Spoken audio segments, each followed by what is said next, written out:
Em setembro de 1964, Florestan Fernandes, ao sair da prisão, foi recebido com festa por alunos e professores na Faculdade de Filosofia da Universidade de São Paulo, na Maria Antônia.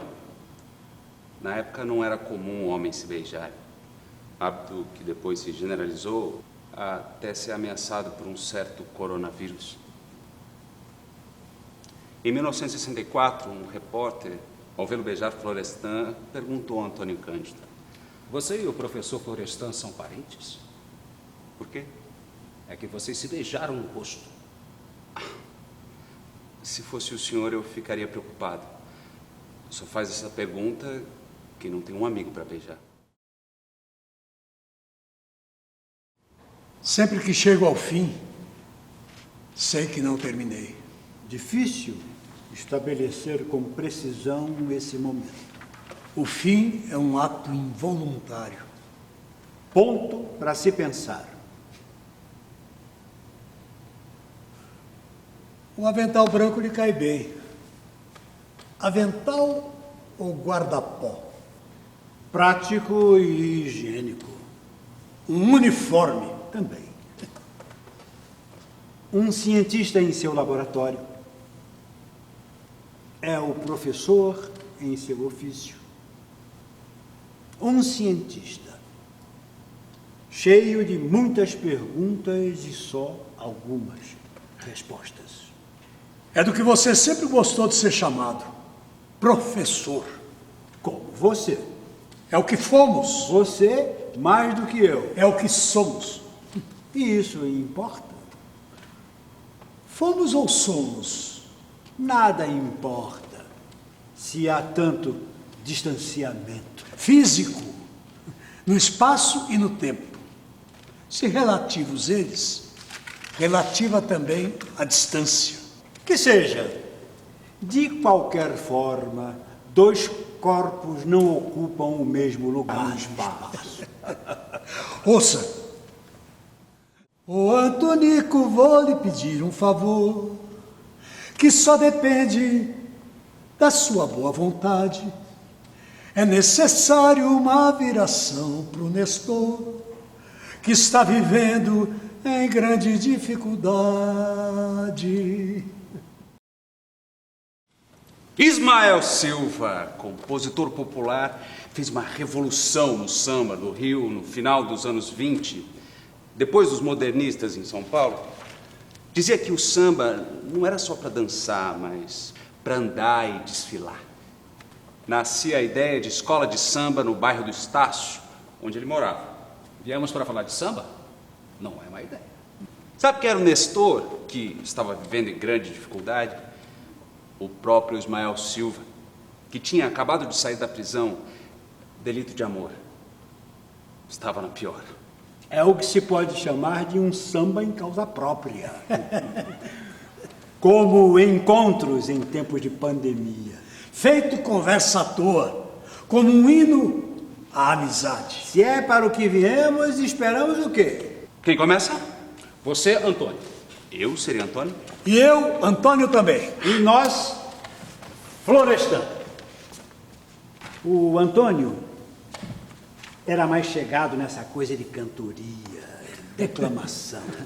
Há um estranho rapaz de Poços, cujo mistério decifrar não posso. Nascido no Rio de Janeiro, será paulista ou será mineiro? Esse enigmático rapaz de Poços. Se serei Antônio, então lhe peço, não me roube o verso. Já roubei. E começamos bem. Com rima rica e pobre também. Sou Cândido, mas não cedo à provocação.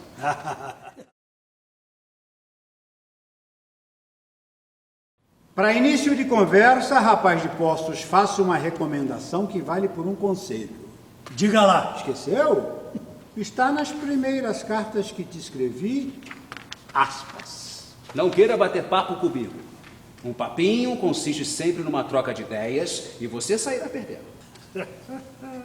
Eu as roubarei todas. As ideias são como as pombas.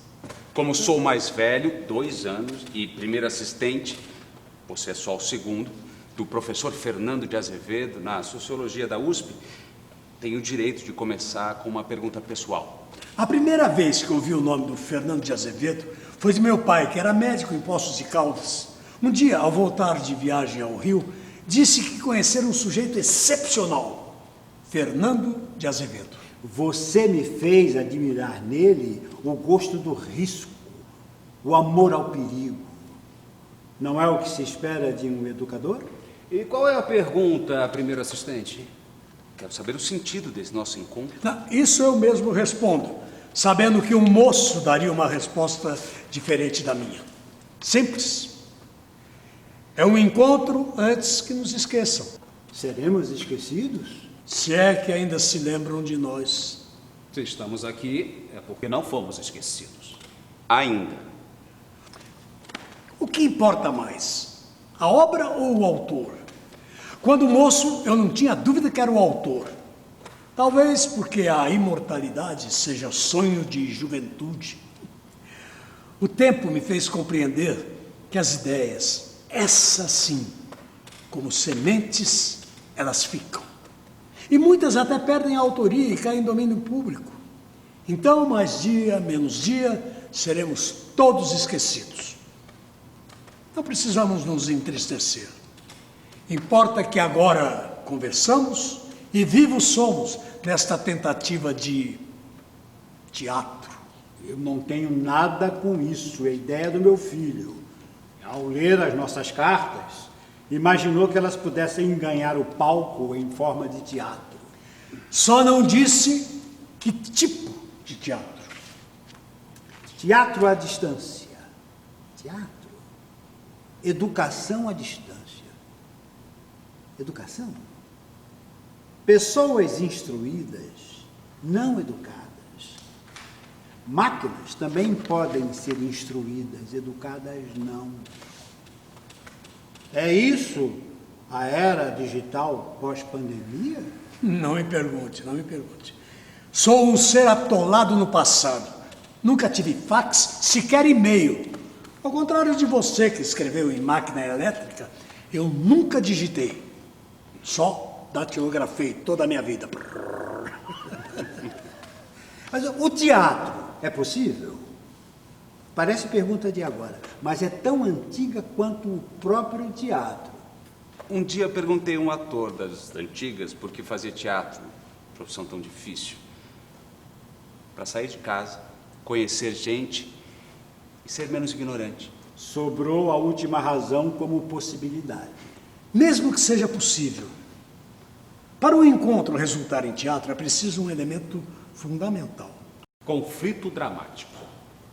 Não se esqueça que antes de sociólogo fui crítico literário. E eu, da sociologia, caí na literatura. Somos de um tempo em que não se vivia em gavetas.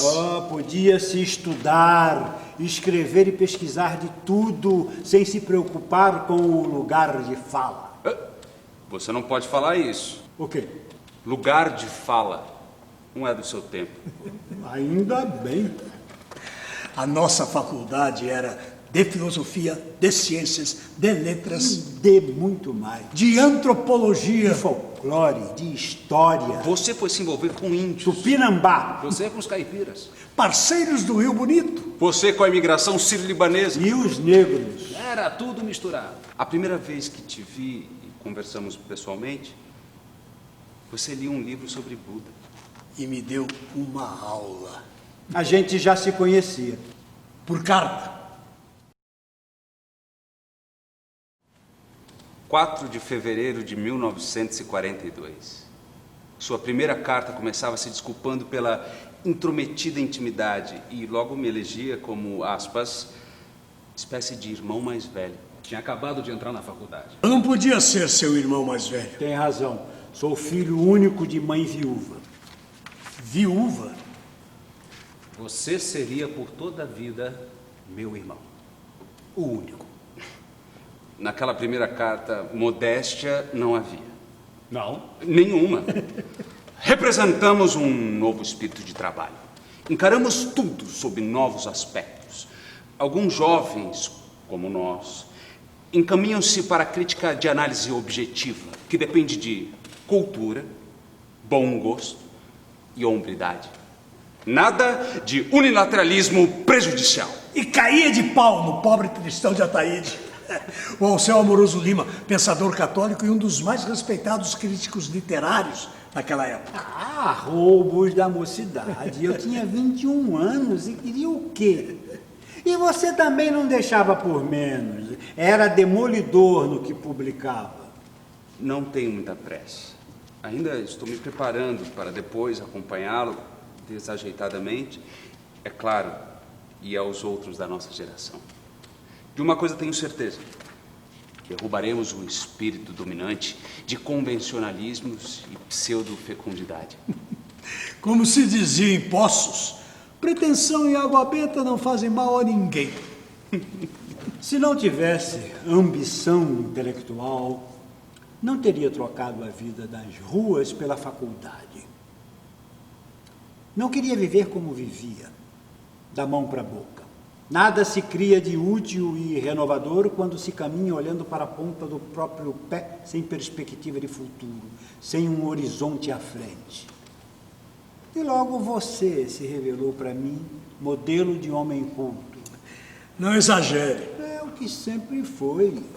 Um homem culto me fez entender a importância da cultura pelas perspectivas que ela abre a quem a procura sem pedantismo. Eu senti como uma vertigem ao compreender que um livro pode conter um universo.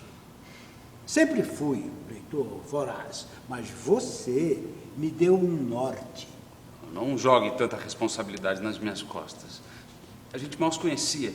A admiração que despertava era uma unanimidade. Algo me dizia que seríamos bons amigos. E você sabe que a amizade exige tudo. Corria sério risco de se decepcionar. Poderia não responder a minha primeira carta. Mas respondi. Se não fosse gentil como foi, não o admiraria menos. A amizade que lhe dedico sofreria um choque. E você não teria culpa nenhuma. A audácia e a iniciativa foram minhas. Não fosse isso, nunca teríamos sido os amigos que fomos. Fomos? Somos. Com a minha timidez, nem sei como juntei tantos amigos na vida. Por isso agradeço para sempre aquela primeira carta. Não parecia tímido, não, mas inalcançável. Um sujeito refinado, de bons modos. Eu, um rapaz do Brás, um pouco rude e desajeitado. Me formei trabalhando pelas ruas do centro de São Paulo e você nas ruas da Europa. Sofri muito preconceito na faculdade por causa da minha origem. Não passava de um vendedor ambulante. E a maioria da turma nas ciências sociais era bem nascida. Pare com isso, pare com isso. Esse preconceito só existia na sua cabeça. A turma toda te queria muito bem. Depois. Depois? Quando descobriram que eu levava a faculdade a sério. Daí todos me queriam nos seus grupos de estudo. Claro, eu fazia a maior parte do trabalho para eles. Aproveitadores. É você que está dizendo. Pensa que era fácil se aproximar de você? Virava um ouriço quando se punha a ler pelos cantos. Ninguém se atrevia a chegar perto. E você estava sempre lendo. Precisava tirar o atraso. Conhecimento não se compra em loja. Nem hoje, nem ontem. Não havia os tais facilitadores. Como se fosse possível facilitar o conhecimento. Até onde chegam os charlatães? Lembra? Alguns professores nem falavam português e os livros eram todos em outras línguas. Alguns entravam na sala e começavam a dar aula, geralmente em francês, sem se preocupar se todos estavam entendendo. Tive que me tornar poliglota. Não era como certo rapaz de Poços, que aos 13 anos se apaixonou pelo Fausto de Goethe e lia revistas literárias francesas na juventude. Quem disse isso? Você. Se ainda não disse, vai dizer.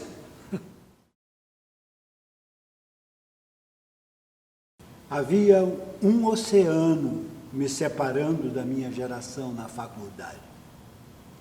Por isso fiquei surpreso quando respondeu a minha carta. Por quê? Por quê? O quê? Respondeu a minha carta. Eu já disse, você é que não se lembra. Então conta de novo. Quando abri a carta, duas coisas me chamaram a atenção. O nome e a letra. Nome sonoro de alguém predestinado e musical. O mesmo número de sílabas no prenome e no sobrenome. As tônicas caindo em sílabas iguais. Florestan Fernandes. E o sibilar dos S's. Florestan Fernandes. Lembro até quando disse isso, falei que não lembrava só para ouvir de novo. Na Faculdade de Filosofia da Unesp de Marília, 1986. De Marília, veja você. O que tem Marília? Ah, nada. Comentário particular. Eu tenho uma história muito curiosa sobre Marília. Depois você conta, se for o caso. Se não, deixa para lá. Agora, fale da minha letra. O que te chamou a atenção na minha caligrafia? As letras pareciam um batalhão cerrado e aguerrido, meio inclinadas, bem apertadas e firmes. Difícil de ler no início, mas muito inteligíveis depois que a gente se acostuma. Você me definiu logo de cara pelo nome e pela letra. Errei? Já quanto ao conteúdo da carta... Aí entra a minha parte na história. Eu andava cheio de dúvidas sobre os artigos que escrevia na Folha da Manhã. Sua carta me deu firmeza e esperança, porque percebi que estava dentro do espírito da minha geração e não estava traindo meu tempo. Não era sua inteligência que mais impressionava, mas sua humanidade, embora não saiba até hoje qual sobrecede a outra. Só tinha um defeito que incomodava. Que bom! Eu tinha um defeito. A modéstia. E não ria, por favor. Quer que eu cite os meus defeitos em ordem alfabética? Está rindo de mim. Não. De mim? Rio do retrato que fazia de mim. O tempo daria razão à imagem que eu fazia de você. Por sua individualidade intelectual inconfundível, você estaria para a nossa geração como Mário de Andrade para a geração dele. Mário era imenso. Quando cheguei a São Paulo em 1936, ainda ecoava a Semana de 22 e Mário tinha publicado Macunaíma anos antes. Mais que uma semana de arte, 22 foi um momento de mudança na compreensão do que era o Brasil. Pela primeira vez, outras etnias começaram a dar palpites. Macunaíma, símbolo do modernismo, é um índio que é negro e fica branco. Mais que português, Mário nos ensinou a falar brasileiro, como você. Uma amiga disse que ser aluna de Antônio Cândido é falar Osvaldo em vez de Oswald de Andrade. Embora o próprio estivesse mais para Oswald que para Osvaldo. Você não se entusiasmava muito com os modernistas, principalmente o Oswaldo. Onde eu disse isso? Carta sua. Depois de ler um artigo meu. Aspas. O Osvaldo não merecia o trabalho que teve com ele, tampouco tanta complacência. Você disse tudo que devia, mas o homem estava aproveitando para fazer barulho. Ainda hoje saiu um artigo dele com citações e citações, e você foi promovido, ou rebaixado, não sei, a assistente do professor Roger Bastide. Fecha aspas. Você, e não eu, era assistente do Roger Bastide. Um pavão esse Oswaldo. Sempre pronto para te surpreender. Você não falaria mal de seu compadre. Oswald era divertido. Mário não achava a menor graça. Eles nem se falavam. Com Mário, a minha relação era de respeito, cerimoniosa. Até porque eu namorava a Gilda, que se tornaria minha mulher, na casa da mãe dele, com quem Mário morou a vida inteira.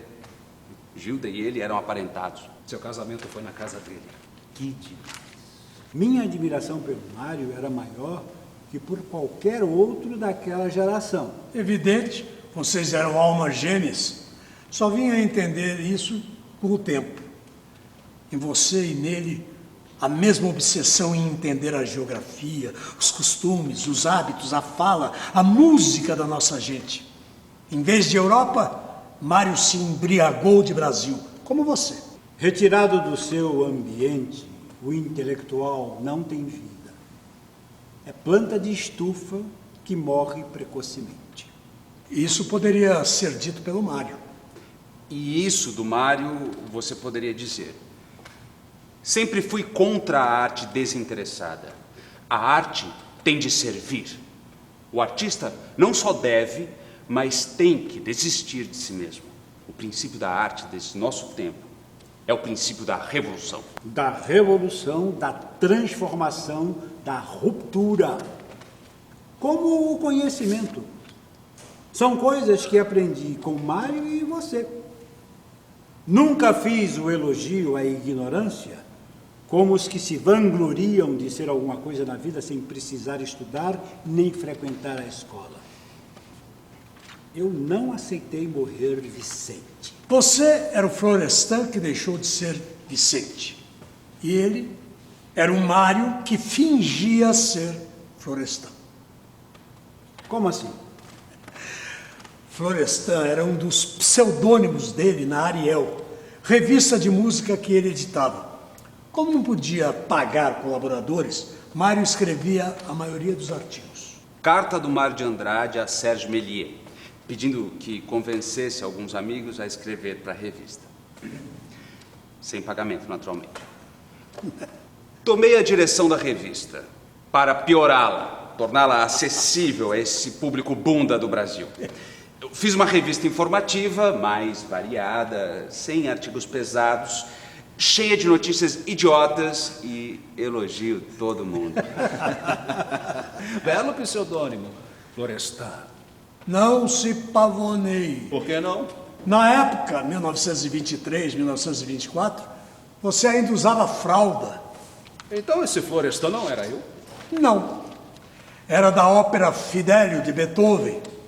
Florestan, um herói romântico por quem a mocinha da história era apaixonada.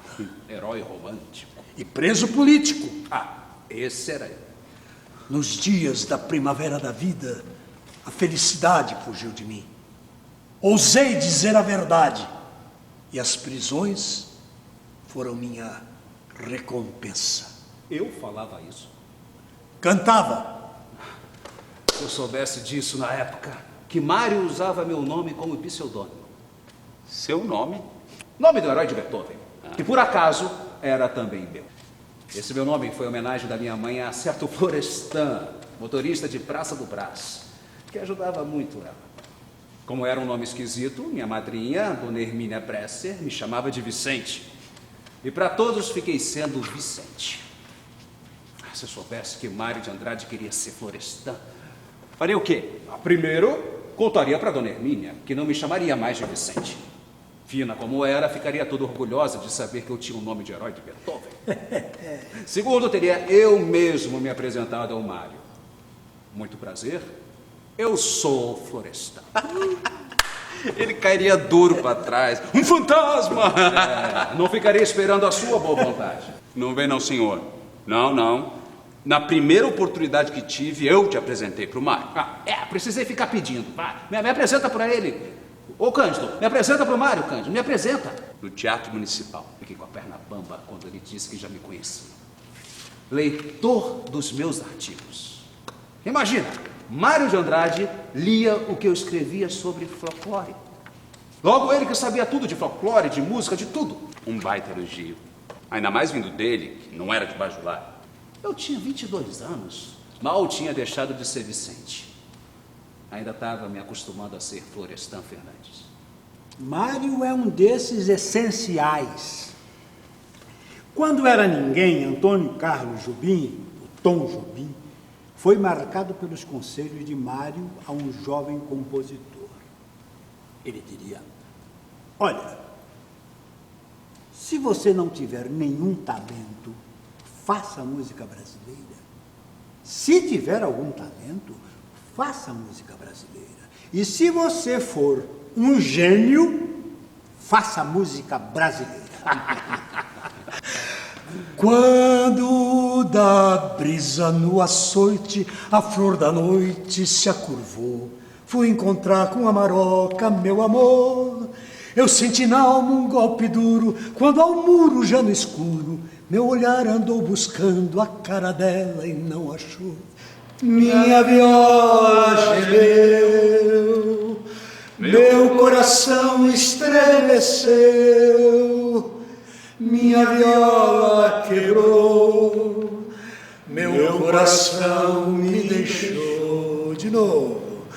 Minha viola gemeu, meu coração estremeceu, minha viola quebrou, meu coração me deixou. Você tinha pressa para tudo. Depois eu viria entender. Era Florestan querendo deixar de ser Vicente. E a precocidade das suas atitudes intelectuais me preocupava. Ah, você é que era exemplo de precocidade. Talvez esse tenha sido um dos problemas na minha formação. Não me conformava em ter saltado tão cedo para a agitação das ideias. Fui arrastado pelas circunstâncias. Melhor ter ficado quieto mais tempo, consolidando ideias que só depois se cristalizariam. Lembro bem do que me disse. Se você puder, se não se vir obrigado a escrever por necessidade imediata, guarde uns anos de silêncio ou de produção limitada. Eu não podia. Eu sei. Soube depois. Até entrar na faculdade, depois de fazer o curso de madureza, tudo que tinha aprendido foi por mim mesmo. Não passei do 2º ano primário e tive sempre, desde os 7 anos, que conciliar as necessidades do espírito com as da vida material. Escrever nos jornais era um jeito de deixar o comércio e me dedicar à faculdade. E eu devo isso a você. A mim não. Ao Sérgio Millier. Tem razão. Um modernista. Mais ou menos. Como ele passou anos estudando na Europa, Millier tinha dificuldade com o português. Por isso, na Semana de Arte Moderna, lá foi ele no Municipal falar uma poesia em francês. Acharam que era protesto, um ato de ruptura. Bobagem, ruptura coisa nenhuma. Ele falava mal português mesmo. Uma figura. Quando fui chorar as pitangas para ele, o Millier se negou a me arrumar emprego na biblioteca municipal. Florestan, não queira ser funcionário público. Eu te arrumo um emprego e você acaba com a sua vida. Eu lhe ofereço uma coisa melhor. Você vai colaborar com o jornal O Estado de São Paulo. E como eu ganhava por artigo, escrevia um atrás do outro. Depois, comecei a publicar também na Folha da Manhã. Você me apresentou ao Hermínio Saqueta. E você punha todos nós no chinelo. Ninguém publicava tanto quanto você. Não era pressa, era sobrevivência. Eu tinha esperança que a minha vida, no final das contas, não fosse uma batalha perdida. Certamente não foi. Você também vivia preocupado comigo? Bastante. Sentia você se afastando da sociologia. Uma vez lhe disse, e voltei à carga, que poderia conciliar literatura e sociologia de um modo muito proveitoso, fazendo o que alguns alemães chamavam de sociologia da cultura. E você era uma das pessoas em melhores condições de fazer carreira brilhante e rápida nesse campo restrito e inexplorado no Brasil. De certa maneira, ouvi a sua preocupação. A gente se envolvia em toda atividade cultural. Cinema, música. E agora, teatro. Teatro com o qual contraí uma dívida nunca paga. Na formação da literatura brasileira, eu não encontrei lugar para o teatro nas quase 800 páginas do livro. Percebi ao sair a primeira edição, em 1957. Prometi corrigir nas edições seguintes. Ficou na promessa. Com isso, até hoje, a literatura brasileira ignora o teatro. Pense na literatura inglesa sem Shakespeare. Na francesa sem Molière. Na alemã sem Goethe e Brecht. Na russa sem Chekhov. Mas, na literatura brasileira não há lugar para Anchieta, Nelson Rodrigues, Plínio Marcos. Para ver o tamanho da minha dívida. Da outra falha no livro, eu me redimi. Não dava muita importância ao Machado de Assis romântico. Preconceito? Sectarismo juvenil. Importante era o Machado de Brás Cubas, não o Machado de Helena. Devia ter lembrado uma coisa bonita que li quando tinha uns 15 ou 16 anos, numa revista francesa que existe até hoje, chamada Europe. Não disse? Adolescente Cândido lia em francês. Adolescente, eu mal me entendia ainda com português. Você sempre foi bom de português. Não me interrompa, por favor, não me interrompa. Dizia eu que estava em moda, no começo dos anos 1930, uma literatura proletária feita para operários. Um escritor francês protestou: não existe literatura para operário. Por que discriminá-lo? Então fez uma experiência. No bairro onde morava, em Paris, deu a pessoas simples para ler a literatura proletária feita na Rússia na época. Romances sobre a vida dos trabalhadores russos. As pessoas devolveram os livros sem nem ler. Eram muito chatos. Daí deu Balzac, Zola, Stendhal. E aquelas pessoas simples adoraram. Errado pensar que ao pobre é preciso dar uma literatura feita para pobre. O que o pobre quer é boa literatura. Só isso. Como já dizia aquele seu amigo Oswald de Andrade, o populacho gosta é de biscoito fino. O resumo da ópera é que eu me redimi e me entendi sobre Machado de Assis, mas arrastei para sempre a minha dívida com o teatro. Teatro pós-dramático, já ouviu falar? Creio que é isso que estão experimentando aqui. Teatro pós-dramático? Não, não ouviu. Como lugar de fala, o pós-dramático só surgiu depois que você partiu. Pós-dramático ou pós-moderno? Do moderno eu me lembro, do pós só vagamente. No pós-dramático, fábula, personagens, ação, conflito, tudo isso é coisa do passado. Quer dizer então que no teatro pós-dramático vale tudo. Tudo é teatro. E o teatro pós, simplesmente pós? Pós qualquer coisa? Pós-vida? Será isso que estamos experimentando? Se entre nós não houve conflito à nossa volta, conflito foi o que não faltou. Alguns dramáticos. Existe aí uma possibilidade de teatro? Nasci em plena Guerra Mundial, a primeira. Depois, 2 ditaduras. Na do Estado Novo, de Getúlio Vargas, eu estava chegando a São Paulo para entrar na recém-criada Universidade de São Paulo. E logo entrei na resistência à ditadura. Eu me debatia entre trabalhar e estudar contra a vontade da minha mãe, que é analfabeta. Temia que se eu estudasse, teria vergonha dela.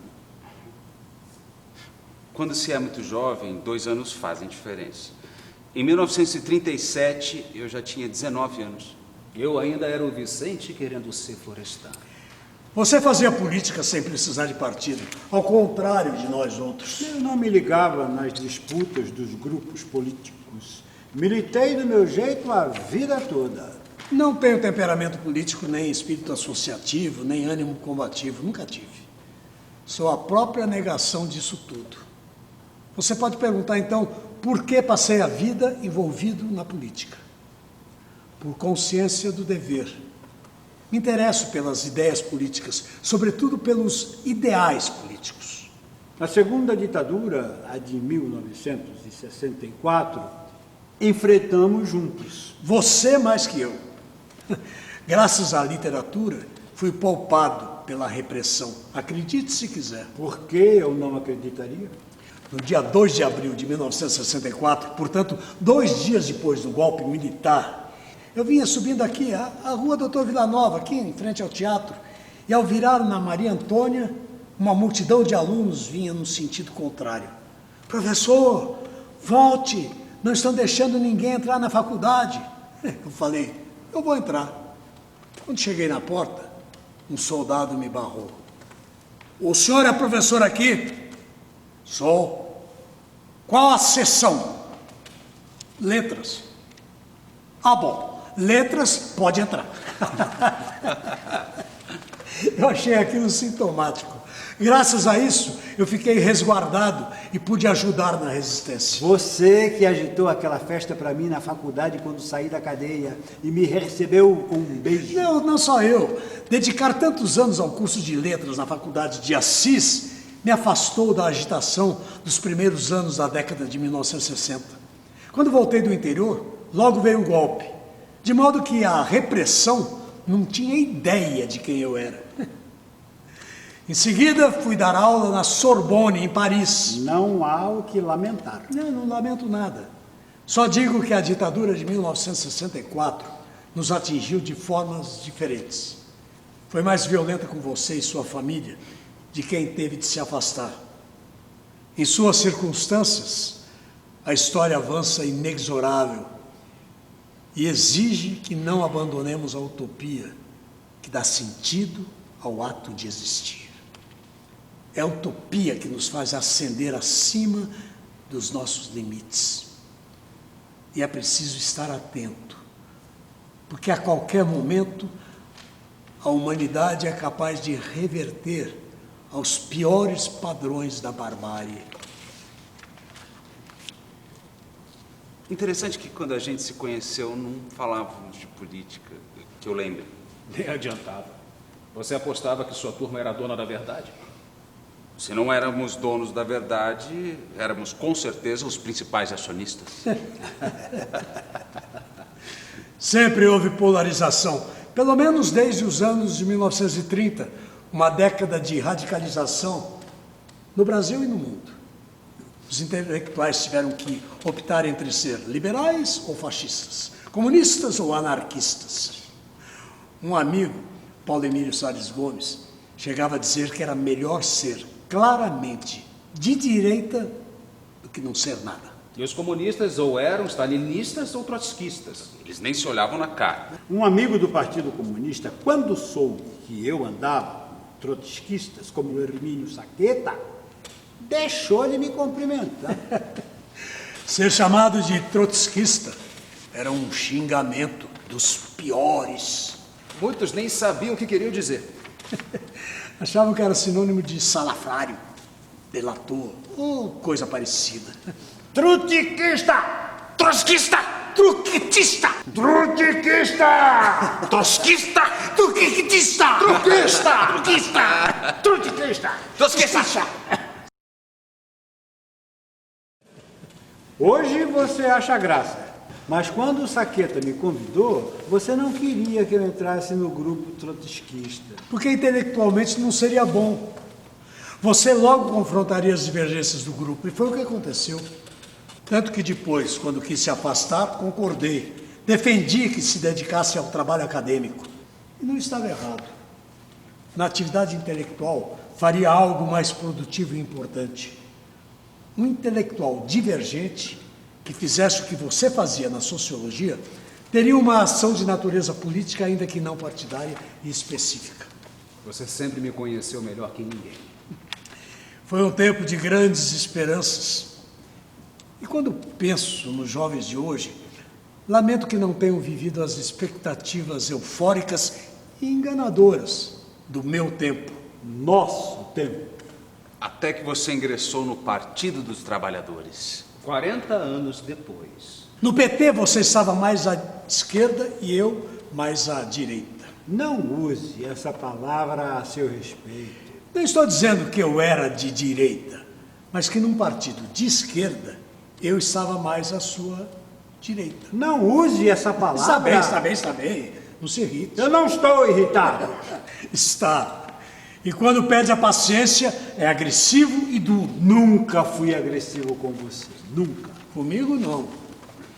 Por que ser simpático com quem não tenho simpatia nenhuma? Aquele ministro da Justiça da ditadura que não queria liberar meu passaporte para eu ir à Universidade de Colômbia nos Estados Unidos, lembra? Gama e Silva. Gama e Silva. Primeira assinatura depois do general-presidente, no famigerado AI-5, ato institucional que ele mesmo leu em rede nacional de rádio e televisão, anunciando o fim de todas as liberdades públicas e individuais no país. 13 de dezembro de 1968. Data que consagrou a má fama da Sexta-feira 13. Antes disso, meses depois do golpe militar de 1964, Gama e Silva ganhou a reitoria da USP. E qual foi o primeiro ato dele como reitor? Elaborou a lista de professores a serem processados em um IPM, Inquérito Policial Militar. que culminaria na sua prisão. O Fernando Qual? Henrique, Fernando Henrique Cardoso, Escapou da prisão e foi dar aula em Santiago do Chile. no que fez muito bem.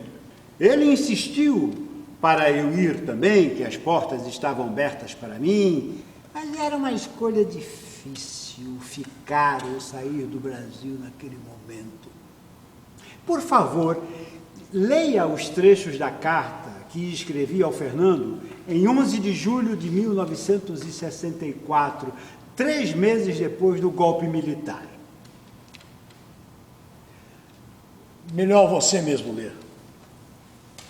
A carreira internacional é compensadora, mas demasiado onerosa. Desenraiza e desossa a pessoa. Ficar enterrado aqui também é mal. Perdemos perspectiva e, o que é pior, acaipiramos a nossa escala de grandeza, tanto a científica quanto a humana. É claro que o raciocínio não vale para as emergências. Nestes casos, a saída internacional é a única viável. Meio de sobrevivência e tábua de salvação. Contudo, para durar o menos possível e ser em tempo colocada em termos normais da carreira científica de cada um de nós.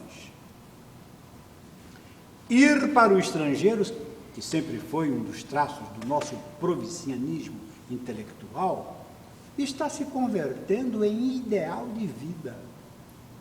Sempre batalhei para que o pessoal saísse quando pudesse aproveitar a saída. Agora, parece que se fixa uma tendência. O especialista de valor é o que pode sair. Isso é horrível. Logo depois de enviar essa carta, você seria preso. Se tivesse ido para Santiago, poderia ter iniciado uma carreira acadêmica na América Latina, como Fernando e alguns outros. No Chile, Argentina, Uruguai, as ditaduras militares só viriam depois da brasileira. Eu já entendia naquele momento que a sociedade brasileira era um tipo extremo do capitalismo dependente. Aqui estavam tanto os aspectos mais arcaicos quanto os mais modernos do capitalismo dependente. O presente do Brasil continha o futuro de outros países da periferia do capitalismo mundial, incapazes de encaminhar-se diretamente para o socialismo. Então eu escolhi permanecer na minha carreira de Sociologia 1 da USP, até ser aposentado compulsoriamente em 1969, graças ao AI-5. Fernando Henrique chamava o Gama e Silva de inculto e fanfarrão. Inculto, sim, mas fanfarrão era elogio. Quando ele disse isso, Em carta de dezembro de 1965. No fundo, o Gama é boa pessoa, presa por ambições incontidas e safadeza congênita. Fecha aspas. boa pessoa. Sabe o que o poeta Bertolt Brecht desejava para certas boas pessoas na Alemanha nazista? Uma boa morte. Para falar mal de alguém, basta chamar de boa pessoa. Vou usar isso. Mas enfim, por que estamos falando dessa boa pessoa? Luiz Antônio da Gama e Silva. Certas pessoas devem ser lembradas pelo nome completo. Antônio, ele também. Antônio dele tinha circunflexo, o meu não. A história é a seguinte. Recebi convite da Universidade de Colômbia, mas não podia viajar aos Estados Unidos porque a ditadura não me dava o passaporte. Os americanos aproveitaram uma visita do Magalhães Pinto, então ministro das Relações Exteriores, para pedir a liberação do meu passaporte. Para fazer média com os americanos, o ministro banqueiro falou com o ministro da Injustiça, que dias depois me chamou ao seu gabinete. O fanfarrão me recebeu de braços abertos, sorrindo. Vem cá, mestre dos mestres, me dê um abraço. Vamos deixar de hipocrisia. O senhor não gosta de mim e nem eu do senhor. Só vim aqui pegar um documento que é meu de direito. Ele fechou a cara. Eu peguei o passaporte, saí sem dizer obrigado. Ué, você queria o quê? Você sempre foi um talento, teve um talento especial para criar um escândalo construtivo. O que é isso? Escândalo construtivo? Lembra do Murilo Mendes? O poeta? Ele. Certa vez estava no Teatro Municipal assistindo um concerto. O concerto lhe pareceu tão ruim que ele se sentiu ofendido e abriu de estalo o guarda-chuva no meio da plateia. Plaf! Foi um susto geral que interrompeu o concerto. Não, mas eu não seria capaz de uma coisa dessa. Seria. Admiro pessoas como você e o Murilo Mendes capazes de criar o escândalo reparador. Escândalo reparador? Dizer o que tem para dizer quando coisas essenciais estão em jogo. É essa a imagem que você faz de mim? Uma das imagens. Tenho mais de uma? Você sempre foi um militante solitário e incansável na defesa da escola pública, nos estudos sobre índios, negros, imigrantes. Não precisava pertencer a partido nenhum. Você sozinho era um partido, Florestan. Você me chamou de Florestan. É o seu nome, não? Ou prefere que eu chame de Vicente? Não foi fácil recuperar o meu nome. Eu estava condenado a ser Vicente, sem direito nem à própria identidade, igual a tantos brasileiros que nascem e vivem nas beiradas. Sua filha Heloísa escreveu uma coisa bonita sobre isso na dedicatória da tese de doutorado dela. Ela dedicou a duas pessoas, ao Vicente e ao Florestan. O primeiro, por ter feito de tudo para poder se tornar o segundo. Ser Florestan foi um longo caminho. How many roads must a man walk down before you can call him a man? Yes. And how many seas must a white dove sail before she sleeps in the sand? Yeah, and how many times must cannibals fly before they are forever banned? The answer, my friend, is blowing in the wind. The answer is blowing in the wind. The answer, my friend, is blowing in the wind. The answer is blowing in the wind. Abril de 1976. Foi bom ver seu sorriso dentro daquela gaiola de vidro no aeroporto. E Gilda com você. Formavam um lindo casal. Estávamos partindo de Nova York e você chegando. Mais uma temporada em Yale.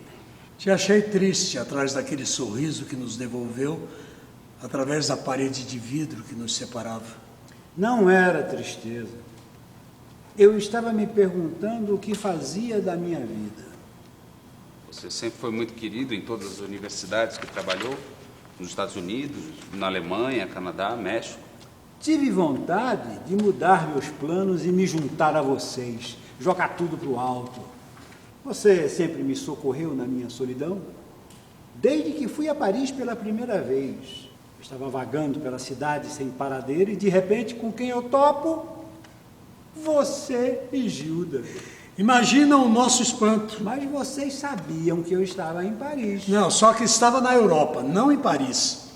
Na minha cabeça você estava na Alemanha, de onde, aliás, mandou uma carta para Miriam, sua mulher, com um pós-escrito Horroroso.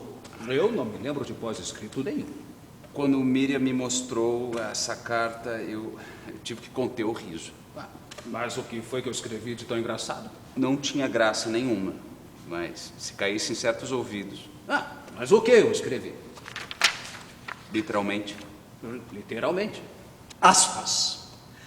Na Alemanha comprei uma caneta Montblanc para mim e um aparelho de picar cebola e alho para você. A Miriam adorava cozinhar, e eu também. E cada um tinha suas coisas. Isso foi em setembro de 1965. Ninguém o acusaria de machista ou coisa pior. Eu amava as mulheres. Desde que nasci, fui cercado por elas, como você. Quando sua primeira filha, Heloísa, nasceu, você ficou abobado. Até agradeceu. Me escreveu dizendo que precisava de muitas mulheres nas costas para ter juízo. Verdade. O diabo é se viessem muitos filhos e só mulheres. Na carta você disse outra frase daquelas que, para os ouvidos de hoje, também soaria mal. As mulheres são uns anjos, mas produto ruim para colocar, aí está. Ah, não se esqueça que eu era só um rapaz do Brás que trabalhava no comércio, colocando produtos médicos e farmacêuticos no mercado. E você contava que um conhecido seu, aspas, homem muito cheio de métodos, está com 8 encostadas. O caso é que 8 das 8 filhas dele, 7 já tinham noivos. E justamente a mais velha, que se chamava Maria Antonieta, veja só, estava encalhada, sem arrumar um herói que se encantasse por ela. Mas também com esse nome. E Maria Antonieta estava chegando aos 30 anos, perto de se tornar uma balzaquiana. E as irmãs não podiam nem pensar em casamento enquanto Maria Antonieta não se casasse. Veja só o tamanho do enrosco que o pobre pai estava metido. E a história dele te assombrava. Claro. Qual pai naquela época não pensava em casar a filha desde que ela nascesse? Ficava uma espécie de tristeza e de ansiedade bulindo com a gente. Os meninos davam menos preocupação. Eu via por mim, lembrei do meu passado e como sempre me arranjei. Mas as meninas também se arranjavam, mas para elas era muito pior. Havia até tragédias nas suas histórias. E as mulheres nascem para o amor. E os homens sabem disso. E alguns abusam, levam o amor a uma prática cheia de perversidade. No lado delas há muito amor e muita tristeza, em grande parte. Eu sei de quem você está falando. Eram tempos terríveis para as mulheres. E aí, Nação? Sua mãe é uma dessas mulheres marcadas pela perversidade dos homens. Quando ela ficou grávida de você... A gente estava falando do nosso encontro em Paris. Quando ela ficou grávida de você, ela se recusou a abortar. E quando você nasceu, a dona Hermínia Bressas de Lima, na casa de quem ela trabalhava, quis te adotar. Filho não se dá, o que se dá é cachorro. Ela nem avisou seu pai. Meu pai tinha morrido. Não é verdade. Estou te dizendo. Não é verdade. Nas suas coisas foi encontrado um pequeno cartão com o nome dele, Galileu, e um endereço. Ninguém sabe se você o procurou um dia. Para quê? Depois de velho, eu iria procurar alguém que tinha morrido há tanto tempo. Mas você o procurou? Quando nasci, eu não estava sozinho. Havia minha mãe. Porém, a soma de duas fraquezas não compõe uma força. Éramos varridos pela tempestade da vida e o que nos salvou foi o nosso orgulho selvagem. Orgulho selvagem e tenacidade. Tenacidade. Há quanto tempo eu não ouvi essa palavra? Mais que obstinado, você sempre foi tenaz. O que lhe dava, às vezes, certo ar de melancolia ou tristeza, não sei ao certo. Às vezes ficava em crise, mas era um modo meu de encarar as coisas. Mas tudo se desfazia na sua presença. Até hoje acho que o nosso encontro no Boulevard Saint-Germain não foi obra do acaso. Você e Gilda deviam saber que eu estava em Paris e foram me procurar. Juro que não. Jura por quem? Me fez um bem danado te ver exemplarmente maduro e sereno depois de tanta tribulação um ano antes. A sua prisão em setembro de 1964 foi uma agressão não só a você, mas a toda a vida inteligente do país. E a própria direção da universidade se prestou ao papel de algoz dos colegas, conduzindo um inquérito policial militar. Fiquei pouco tempo preso. De todo o mal que me fizeram, ficou só a emoção de ver vocês, professores e alunos, me recebendo na nossa faculdade da Rua Maria Antônia. Aquela foi mesmo uma grande festa.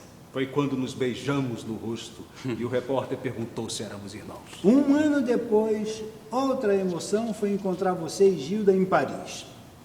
Eu estava perdido, sem saber para onde ir. Você conhecia a cidade, me mostrou tudo o que eu precisava ver e ainda me ofereceram um jantar de príncipe. Gentis, como só vocês sabiam ser. Éramos amigos, não? Desde que entrei na universidade, nunca mais você deixou de estar presente na minha vida. Nos momentos mais improváveis, nas minhas aflições, lá estava Antônio Cândido de Melo e Souza. Como naquele encontro silencioso no aeroporto de Nova York. Apesar dos sorrisos mudos, Gilda e eu vimos tristeza em seu rosto iluminado e subitamente feliz. Não era tristeza. Chame-o do que quiser. Desencanto, talvez. Os amigos que fiz fora do Brasil me tratavam com uma cordialidade e um carinho que só aumentavam quando percebiam que eu estava lá por pura amizade, e não à procura de emprego. Acontece que eu não sentia nenhuma identificação profissional com eles. E o pior é que essa gente tão querida, olhada de perto, me afastava de qualquer veleidade profissional. Mas naquele momento, abril de 1976, o Brasil não era o melhor lugar para desenvolver um trabalho acadêmico. A única possibilidade de trabalho só viria muito depois, imagine, na Pontifícia Universidade Católica de São Paulo, graças a Dom Paulo Evaristo Arnes. Por isso insisti que ficasse mais um tempo no exterior. Enfim, o que fazer com um sociólogo socialista frustrado para sempre pelos embates da vida? Agora está sendo dramático, teatral. Pode ser, pode ser. Ao ver você e Gilda no aeroporto, mesmo de longe, senti uma ponta de alegria da qual nunca me esqueceria. Por instantes fugi do cotidiano. Como você disse, meu rosto se iluminou. Logo voltei para a realidade e te escrevi uma carta. Posso ler? É sua, não é? Depois que lhe enviei, deixou de ser minha. Leia. Já dei o que devia e o que podia. Faço parte daquelas maçãs que, segundo você contava, Chaplin gostava de derrubar das árvores. Não se trata de pessimismo, porém de uma convicção certa de que cada qual tem o que fazer dentro da própria geração. Era hora de passar o bastão para outros e ficar em segundo plano. Eu estava preparado para isso, aliás, sempre fiz tudo o que esteve ao meu alcance para ter a quem passar o bastão. Foi uma pena que esse ato intermediário se convertesse em final de opereta. Todavia, ninguém escolhe a própria história e sequer faz a própria biografia. Não sei o que fazer e para onde me voltar. Se tiver alguma ideia nova, muito bem, tentarei persegui-la e fazer um trabalho novo. Caso contrário, tentarei fazer o que aconselhei ao Dr. Fernando, de quem fomos assistentes no início da nossa amizade, das nossas carreiras na USP. Qual conselho que você deu ao Dr. Fernando de Azevedo? Receber a transição para a velhice com a serenidade que for possível. O diabo é que é quase impossível ser sereno em nosso país, por mais que uma pessoa queira manter-se imperturbável. Veremos. A vida continua. Viver é melhor que sonhar. Eu sei que o amor é uma coisa boa, mas também sei que qualquer canto é menor do que a vida de qualquer pessoa. Por isso, cuidado. Há perigo na esquina. Eles venceram. E o sinal está fechado para nós. Por mais intensa e profunda, a amizade não nos vale para muita coisa. Não é verdade. De que lhe serviu a minha amizade? Tanto que não dá para medir. Serviu para discutir os caminhos do mundo, da universidade, do país? É para isso que serve a amizade? Para um jantar em Paris? Um cinematográfico encontro no aeroporto de Nova York? Trocar ideias sobre tudo e sobre coisa nenhuma? É para isso que serviu ser meu amigo? Serviu também para isso, claro. Entenda. Entenda que não te acuso de nada. Nem poderia. Estamos aqui há não sei quanto tempo falando de nossa amizade, de cartas, ideias, pessoas, momentos compartilhados. E eu me pergunto se é isso a amizade, a nossa amizade. É isso e muito mais. Nem seu analista saberia responder. Como sabe que fiz análise? Meu filho te contou? Tanto faz quem me contou. Está pondo em dúvida a nossa amizade? Estou. Você não é meu amigo. Você é meu irmão. Amigo, às vezes, é melhor que irmão. Eu não sei o sentido dessa cena. Nem eu. Envelheçam. Acho que não sabemos o que é amizade. Tenho certeza. E tudo isso que se falou até agora? Palavras, palavras, palavras. Não, engano seu. Não foram só palavras. No momento em que mais precisou de mim, você me deu as costas. Nunca lhe dei as costas. Não só para mim, para todos que estavam à sua volta. Foi depois de uma de suas temporadas de aulas no exterior, Estados Unidos, Yale. Estou errado? Naquele encontro silencioso no aeroporto de Nova York, você percebeu que eu não estava bem. Os amigos percebem. Seu casamento com Miriam estava em crise. Nossos filhos já estavam todos criados. Não fazia sentido manter a imagem do casal feliz. Casal feliz. Amigos, sim. Muito amigos. Até o fim. Por que ser infeliz no casamento? Não gosto do rumo dessa conversa. São coisas muito pessoais. Miriam já havia se dado conta disso há muito tempo. As mulheres intuem antes da gente. Foi numa visita à família num final de ano.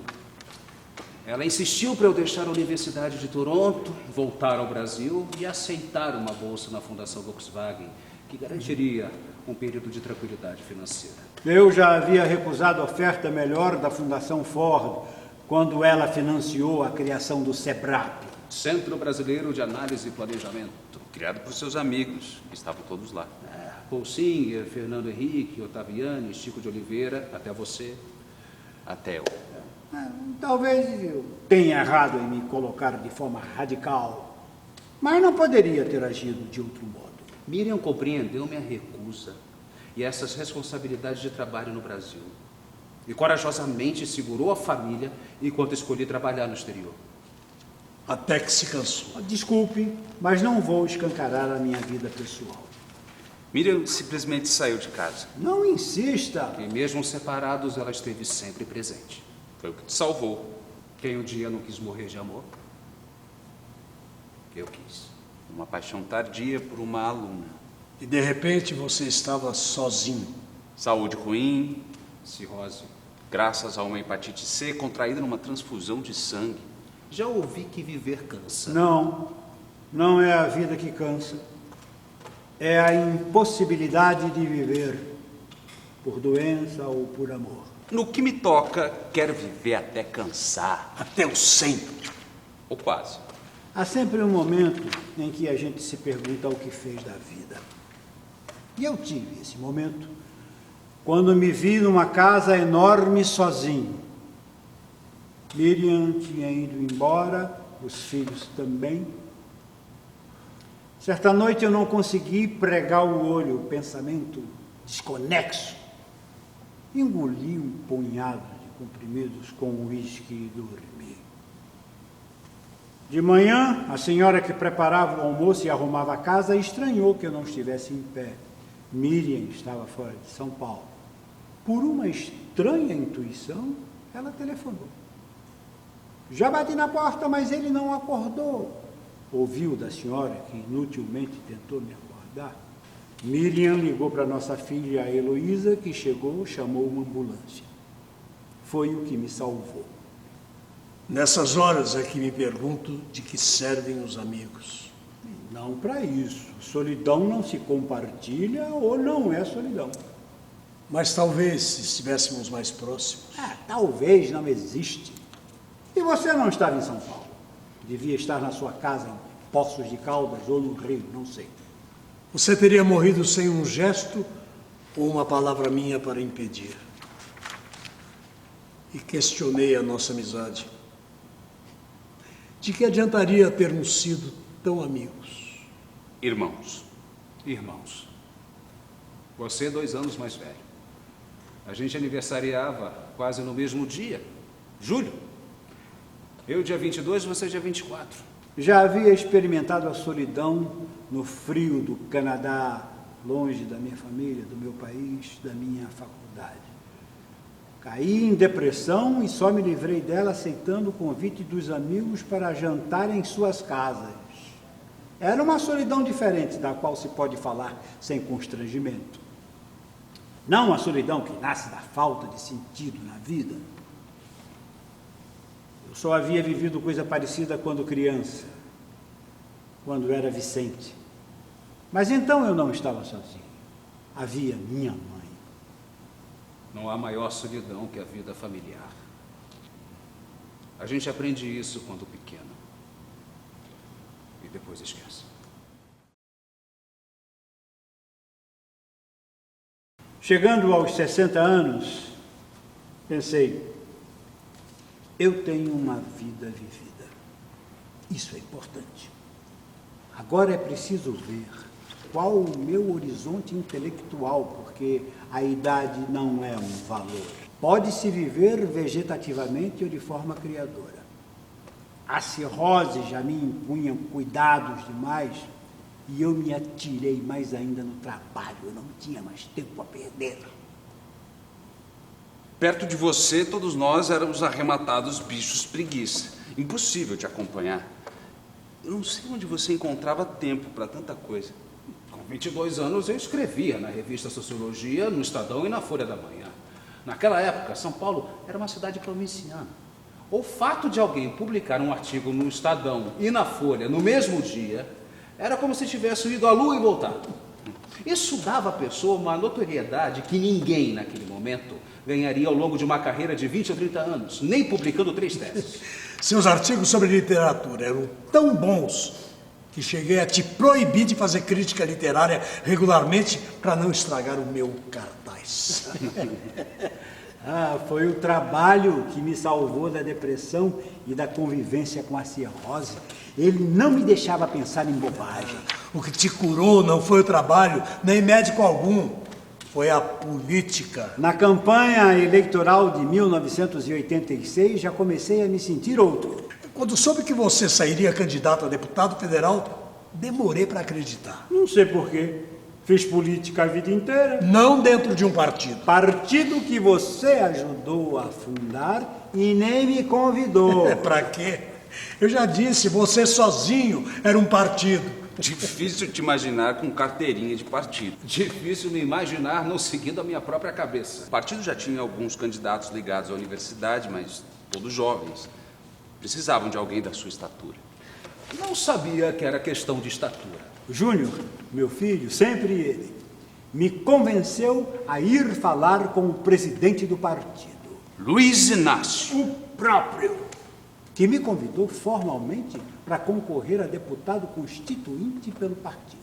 Perguntei que ajuda teria. Nenhuma, ele respondeu.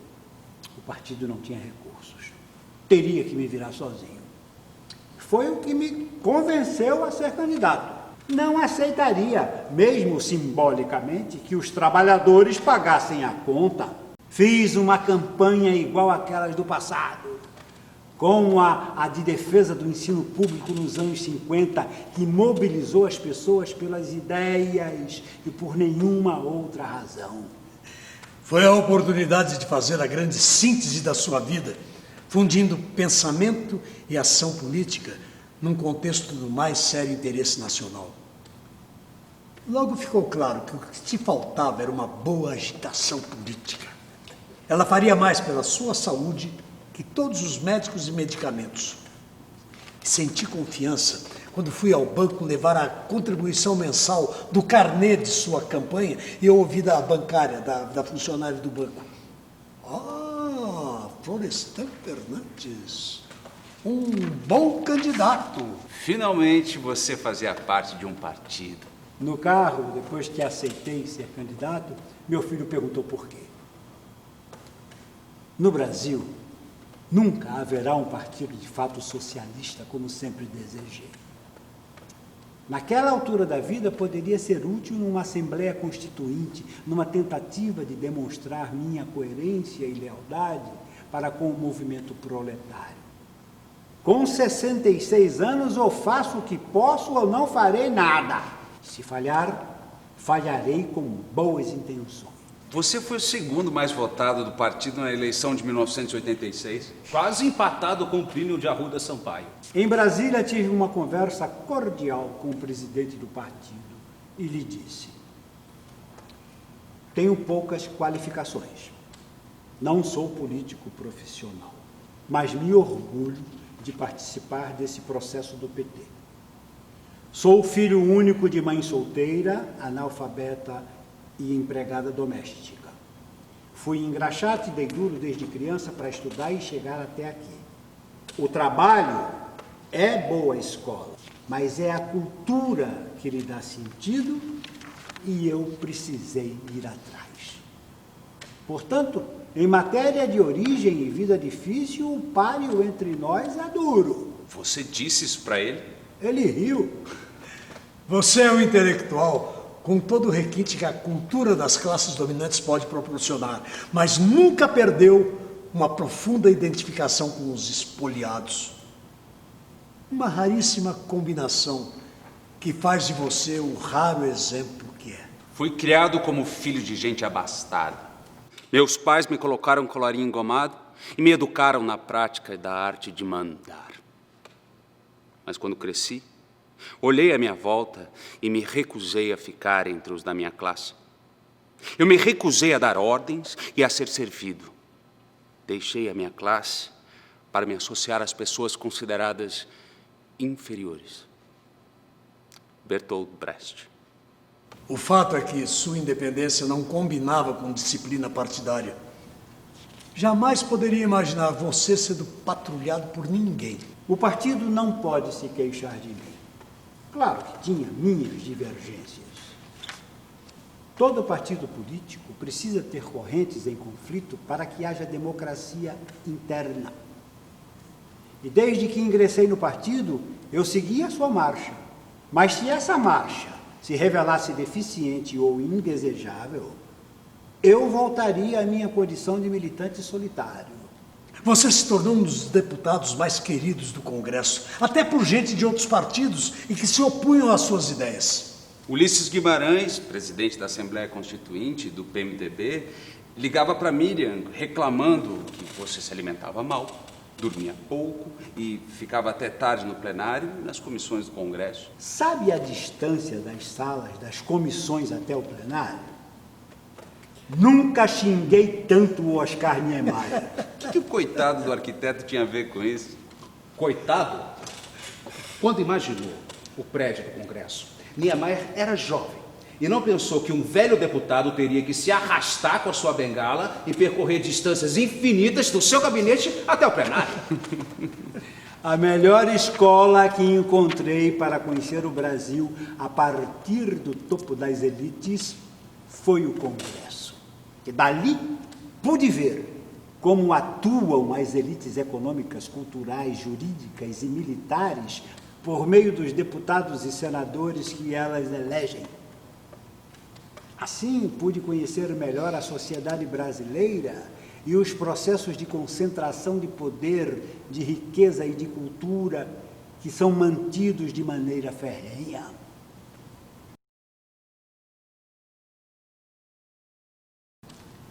Além da obra de sociólogo, de professor, de intelectual que mergulhou nos problemas do seu tempo, você realizou uma obra não menos admirável: a construção de si mesmo.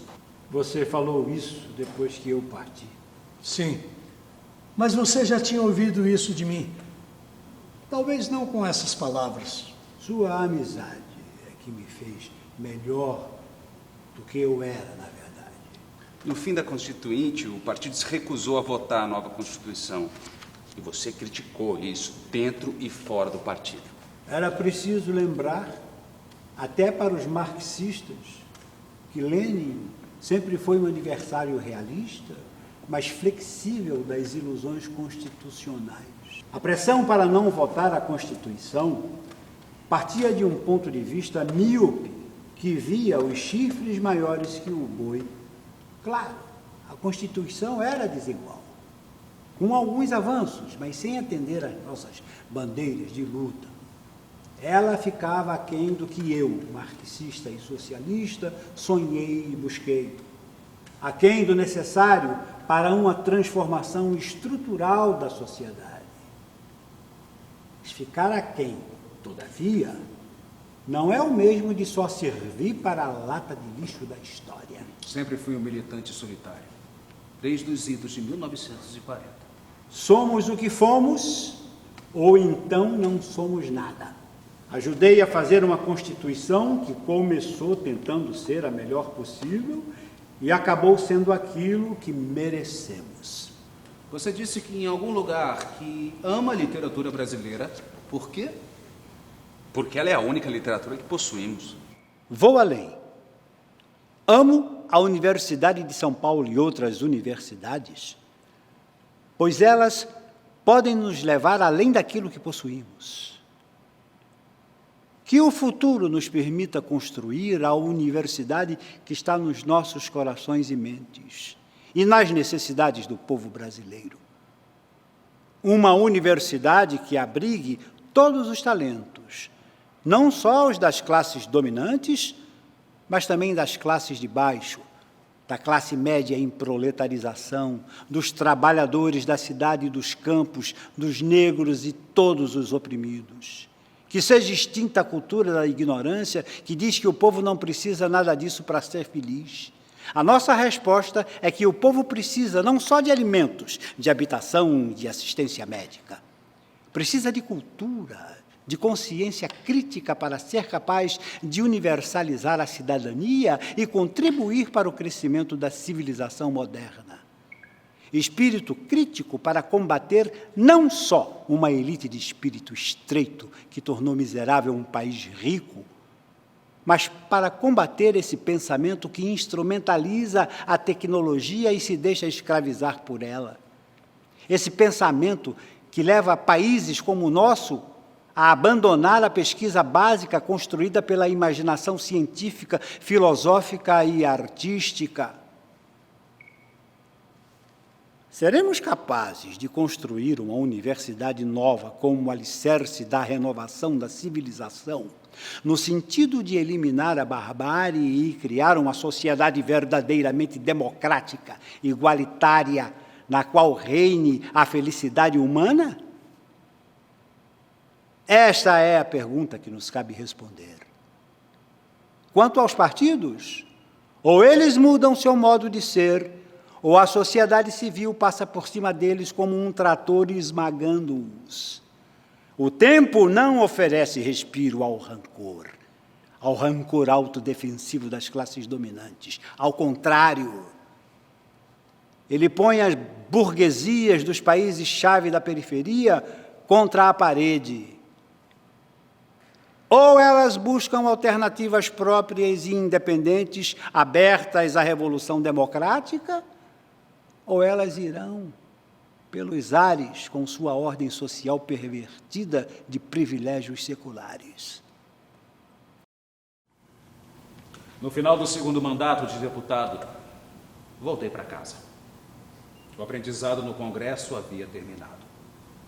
Agora, era preciso cuidar da saúde que restava.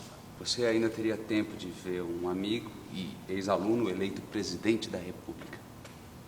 E se alegraria que um ex-metalúrgico sucedesse. Na posse, Fernando Henrique Cardoso teve um gesto em comum.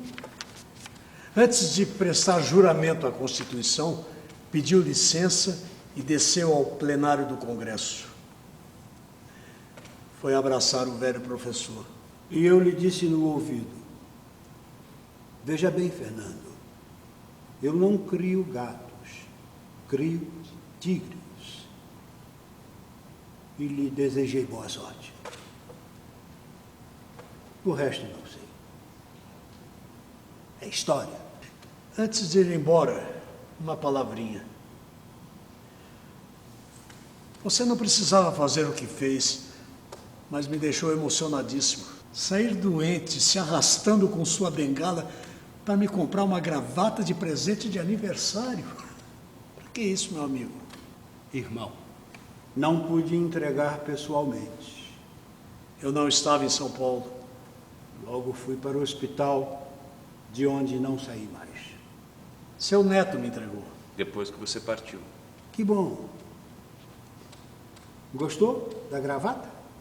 Isso é a pergunta que se faz. Já usou? Só quando for te encontrar de novo.